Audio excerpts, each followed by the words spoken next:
Everyone, welcome to Mahatma ji technical. आज हमारे साथ राशिद काजी भाई हैं और ये जो है वो इक्विटी में ट्रेड करते हैं और इसी की वजह से इन्होंने 37 लाख रुपीस का प्रॉफिट बनाया। आप इनका पीएनएल रीसेंट करंट पीएनएल है और ये 180 डेज का है, 180 डेज। इसमें ज्यादातर आपको प्रॉफिट्स ही दिख रहे हैं। इनफैक्ट लिंक जो है वो डिस्क्रिप्शन में भी डाल दूंगा, तो वहां जाके आप चेक भी कर लेना। स्टॉक ऐसे-ऐसे करके चल रहा है। ऐसे-ऐसे करके वो ऊपर गया था, अब वो नीचे आ रहा है। जब वो नीचे आ रहा है, ध्यान रखिएगा ये पैटर्न होना चाहिए, नीचे आने का पैटर्न होना चाहिए, ठीक है? एकदम सिंपल है, उतना कुछ आपको लॉजिक नहीं लगाना होगा, इतना कुछ दिमाग नहीं लगाना है, सिंपल चीज़ है। एक स्टॉक धीरे-धीरे करके नीचे आ रहा है, आते टाइम ना वो एक ट्रेंड को भी मेंटेन करता हुआ नीचे आ रहा है। उस जगह पे हम लोग 3 चीज़ों का यूज़ करते हैं। एक है हमारा बोलिंगर बैंड। अब मैं बताता हूँ, कमेंट में बताइएगा, ऐसा कोई स्टॉक जो कल के दिन का टॉप गेनर है, लेकिन वो बोलिंगर बैंड के नीचे है, लोग आइडेंटिफाई करके देखिएगा। मंडे का अगर कोई टॉप गेनर रहा, कितने सारे, अगर आप 10 स्टॉक देखेंगे, कितने सारे स्टॉक ऐसे हैं जो बोलिंगर बैंड हमारा है, बोलिंगर बैंड मान के चलो ये है, और इसके ये जो 20% है, ये बेसिकली हमारा 20 एसएमए होता है। कितने स्टॉक है जो टॉप गेनर बने हैं और इसके ऊपर बने हैं और कितने इसके नीचे बने हैं, एक बार ये भी आइडेंटिफाई करके देखिएगा। मैक्सिमम स्टॉक जो टॉप गेनर बने ना, वो इसके ऊपर बनेंगे, इसके नीचे नहीं बनेंगे। 20 एसएमए के। हाँ, 20 एसएमए के ऊपर बनेंगे, 20 एसएमए नीचे बहुत कम। अगर आप 10 स्टॉक भी लेंगे ना, तो 10 स्टॉक में आप देखेंगे, हो सकता है कि 1-2 मर गया हो किसी भी कारण से, मैक्सिमम स्टॉक इसके ऊपर बनेंगे। ऐसा क्यों होता है? क्योंकि जो बड़े पैसे होते हैं, उसको हम आइडेंटिफाई करते हैं। जब कभी भी कोई भी स्टॉक बोलिंगर बैंड के 20 एसएमए तक आ जाता है, वो हमें इंडिकेट कर देते हैं कि कुछ गड़बड़ है। और देखिएगा वही स्टॉक आगे चल के टॉप गिनर है। एक-एक दिन में तो आप कह रहे हैं ये क्लोजिंग देना चाहिए, मतलब बोलिंगर बैंड का 20 20 एमए के ऊपर कोर्स। क्लोजिंग देना चाहिए। हम यहाँ पर क्या देखते हैं? हम देखते हैं कि ऐसा स्टॉक जो एक ट्रेंड को मेंटेन करता हुआ नीचे आ रहा था, डेली टाइम फ्रेम, ठीक है? कौन-सा time frame? Daily time frame, note कर लीजिएगा। वो धीरे-धीरे करके नीचे आ रहा था। आते टाइम उसने यहाँ पर बोलिंगर बैंड के 20 एसएमए के ऊपर क्लोज देना शुरू किया और उसी जगह पे 9 मूविंग एवरेज, कौन-सा वाला? 9 मूविंग एवरेज, 9 ईएमए, ठीक है? उसी जगह पे 9 ईएमए भी कुछ ऐसे आया होगा, इस तरीके से। ये बोलिंगर बैंड का 20 एसएमए, ये 9 और इसको भी एवरेज, हाँ, इसके ऊपर क्लोज करना देखेंगे प्रॉपर। ये आप बेसिकली थोड़ा-सा हम लोग यहाँ पर हाइलाइट कर लेते हैं, क्या-क्या चीज़ें हम देखेंगे और इसके साथ हम क्या लेते हैं? वीवैप, एक वीवैप भी लेते हैं हम लोग, ठीक है? तो ये भी जब एक पॉइंट पे आ जाता है और उसी जगह पे जब ब्रेकआउट होता है, वो उसको हम कहते हैं संगम। आप 10 स्टॉक लेके देखिएगा, देखेंगे 8 आपके लेवल पे। जो नहीं चला ना, मान के चलिए किसी भी कारण से नहीं चला, तो ज़्यादा लॉस नहीं देगा। 1%, 2%, 3%, ठीक है? तो हम क्या करते हैं, हम इस सेटअप का यूज़ करते हैं। आवाज़ आ पा रही है नेक्स्ट डे, ठीक है? अब चले जाते हैं हम यहाँ पर, ठीक है? तो देखिए ये स्टॉक, ये इसने एक रैली बनाया। ये स्टॉक है अपना, ये स्टॉक है अपना टाइम टेकिंग, ठीक है? इसने रैली बनाया, ये डेली टाइम फ्रेम का है। अगर आप देखेंगे 3 चीज़ें हम लगाते हैं। क्या लगाना है सबसे पहले? इंडिकेटर पे जाते हैं और सबसे पहले हम लगाते हैं बोलिंगर बैंड बोलिंगर बैंड, ठीक है? ये आ गया हमारा बोलिंगर बैंड।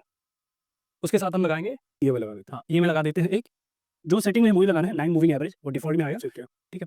तीसरा हम लगाएँगे इसके साथ, तीसरा हमारा होगा वीवैप। चीज़ें एक जगह पे आना होगा। अब यहाँ पर अगर आप देखेंगे वीवैप, ये वाला कैंडल जो है। हाँ, ये वीवैप है, ये वाला, ठीक। 1 आवर पे हम चलेंगे ना तो और क्लियर हो जाएगा। अब देखिए क्या हुआ कि तीनों चीज़ें एक पॉइंट पे आए। आपको टाइम फ्रेम भी चेंज करना होगा, मतलब हमें डेली पे देखना है। सबसे पहले तो अभी डेली में हम देख रहे हैं, कॉन्सेप्ट को समझ रहे हैं, इसको कैसे कहाँ पर यूज़ करना है ये भी बताएँगे, ठीक है? तो जहाँ पर तीनों चीज़ें एक जगह आ गया, ये स्टॉक का बॉटम है। तो संगम बेसिकली आपको कहते हैं कि स्टॉक का बॉटम कहाँ पर बन गया है, ये बन गया बॉटम।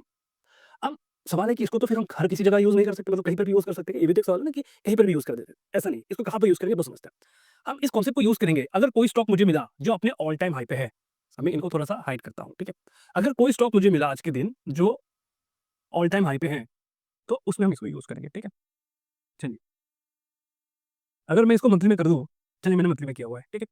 अगर आप चेक करेंगे, मंथली में ये कहाँ पर था? अपने ऑल टाइम हाई पे, इसको अब लगा देता हूँ। देख लीजिए, मंथली में अपने ऑल टाइम हाई के आस-पास है ये, राइट? इस ज़ोन के आस-पास कहीं पर भी मुझे अगर, मतलब बेसिकली ये 2 कैंडल जो हैं, इस ज़ोन के आस-पास कहीं पर भी अगर मुझे संगम बनता हुआ दिखा डेली टाइम फ्रेम पे, डेली टाइम फ्रेम पे अगर इस ज़ोन के आस-पास, यानी कि ब्रेकआउट से पहले अगर कहीं पर भी संगम दिखा, तो मैं पोजीशन बनाऊँगा। वो लास्ट एंट्री है, ये ध्यान रखिएगा। वो आपको हो सकता है कि इतना कम प्राइस में स्टॉक मिले। तो जहाँ पर ये कंडीशन बन रहा होगा, जहाँ से ये कंडीशन बन रहा होगा, ये इसको ऑल टाइम हाई है, देख लीजिए।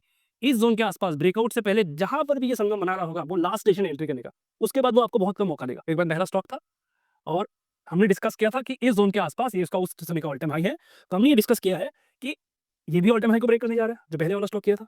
तो इस ज़ोन के आस-पास अगर कहीं पर भी संगम बनता है, डेली टाइम फ्रेम का भी पोजीशन बना लूँगा। वो लास्ट स्टेशन है। चलिए देखते हैं कब भी। मैं आपको मंथली में ऑब्वियसली आपको बड़े टाइम फ्रेम में ज़्यादा अच्छे से मैं दिखेगा। आपको एक चीज़ बता देता हूँ, हमेशा ये गलती मत करिएगा। किसी भी स्टॉक को आप लगा रहे हैं ना, अगर आप इक्विटी में काम कर रहे हैं, सबसे पहले मंथली में देखिए। उसके बाद फिर डेली में भी की मंथली। यार ये क्यों देखने का सवाल है। मंथली इसलिए देखने क्योंकि मंथली में आपको पता चलता है कि नेक्स्ट 6 मंथ क्या होगा। ट्रेंड किधर जा रहा है, मैं हाँ इस पे। तो अगर मुझे पता है ना, कल के दिन मान के जैसे कि अभी गिर रहा है, मुझे पता है डिस्काउंट है। बहुत से लोग कहेंगे ऑल टाइम हाई से गिर रहा है। अब फिर नीचे चला जाएगा, है ना? रजिस्टर से ऑल टाइम हाई, यहाँ से नीचे गिरा है। मैं मुझे पता है ये डिस्काउंट है। मुझे पता है ना कि इसका डायरेक्शन चेंज है। तो जब तक जैसे कि ये भी एक समय का ऑल टाइम हाई था, राइट? तो आप जब ऑल टाइम हाई पे है ना, लोगों को जब आपको स्टॉक का व्यू आपका क्लियर है कि नेक्स्ट 6 मंथ कहाँ पर जाएगा, तो जिस दिन मार्केट गिरेगा आपको पता है कि कौन सा स्टॉक डिस्काउंट पे है और कौन सा स्टॉक डाउन ट्रेंड में जा रहा है। एक्शन कहाँ पर मिला था एंट्री करने का। तो दिल्ली में आ गए हम लोग। तो हमने जो एरिया सर्कल किया था वही ज़ोन है, ठीक है? अगर आप चेक करिए लास्ट टाइम हमें संगम कहाँ पर मिला था, नोट करके देखिएगा, ये ज़ोन के आस-पास। एक सवाल यहाँ पर ये भी बन जाएगा, कि सर यहाँ पर भी तो संगम है, तो आपने इसको कैसे संगम कह दिया, ये भी तो संगम है।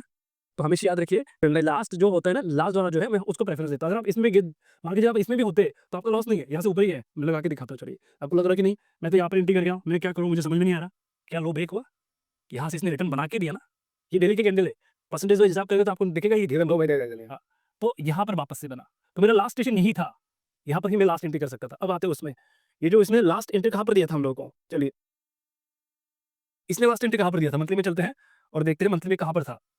तो मंथली में ये था इस जोन के आसपास, तो मुझे इस जोन के आसपास ये ब्रेक कर रहा था।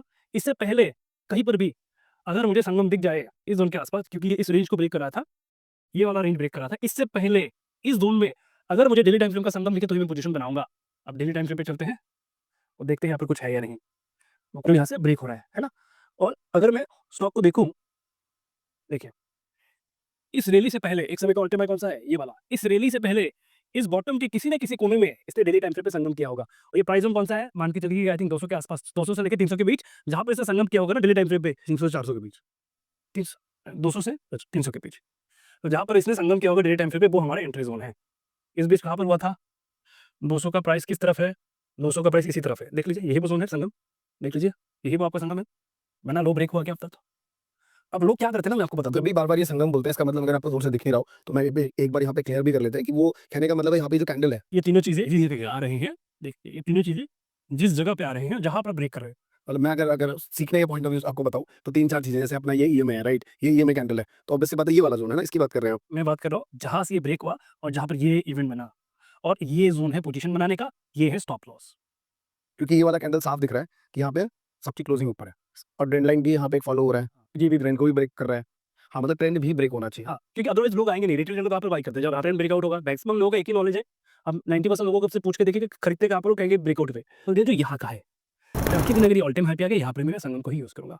तो एंट्री आपका संगम का ही है, हाँ, मोमेंटम यहाँ से ज्यादा आता है, bottom stock slowly slowly slowly slowly करके चलते हैं, ग्रेट, मोमेंटम हमेशा यहाँ से मिलेगा आपको। ग्रेट काजी भाई, तो आपने बहुत अच्छे से समझाया इसको। आई होप लोगों को समझ आ गया होगा। थोड़ा-सा स्ट्रैटेजी में 2-3 इंडिकेटर्स लगाने हैं यहाँ पे, क्योंकि जब आप एक अच्छी बैक टेस्टिंग चीज़ें इन्होंने जो करी हुई हैं और आपको कंफर्मेशन मल्टीपल चाहिए, आपको लगाना पड़ता है। जहाँ यहाँ पे मैं देखूँ तो ट्रेंड लाइन भी है, यहाँ पे बुलिंगर बैंड है, एनएफ भी है। आप स्टेप बाय स्टेप देखना है तो आप सारी चीज़ें समझ आएगी। तभी एक दिन का काम नहीं है। हाँ, इसको बार-बार मल्टीपल टाइम देखना है, बार-बार देखिए वीडियो को, नोट करना है, क्योंकि देखिए इसमें बुल्स बनेगा, आपको समय तो देना ही है। जितनी भी टॉप गेनर है ना, वो जैसे कि मैंने ये चार्ट लगा के रखा हुआ ना, आप मैंने इसलिए लगा के रखा हुआ ताकि आप स्टडी कर पाए।